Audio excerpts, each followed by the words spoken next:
પછી એક વખતના સમયે ભૌમાસુરની કેદમાં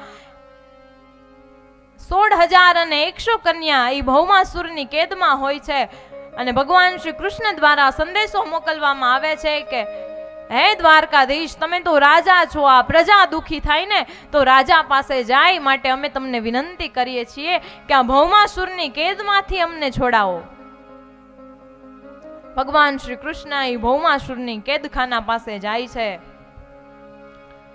છોડાવવાના પ્રયત્ન કરે, ભૌમાસુર સાથે યુદ્ધ થાય છે. ભગવાન આમ કરી અને 16,100 રાણીઓને, ગોપીઓને એ કેદખાનામાંથી મુક્ત કરાવે છે.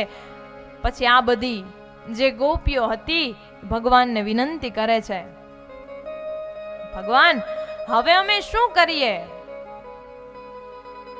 ભગવાન દ્વારકાધીશ કહે છે, હવે તમે તમારા પિતાની ઘરે વહી જાઓ, તમે ઉંમર લાયક પણ થઈ ગયા છો ને, માટે તમારા પિતાના ઘરે જાઓ, તમારા પિતા તમારા હાથ પીડા કરાવશે.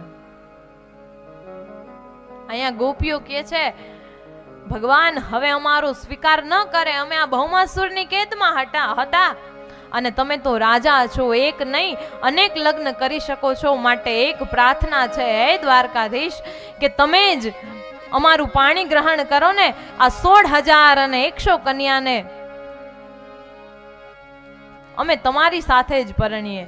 ભગવાન વિચાર કરે છે, વાત તો સાચી, કોઈ પાણી ગ્રહણ નહીં કરે.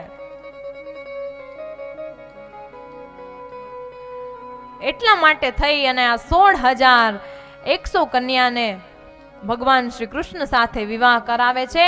આમ ભગવાનની રાણીઓ કુલ થઈને કેટલા થયા? 16,108. ભગવાને 16,108 લગ્ન કર્યા છે.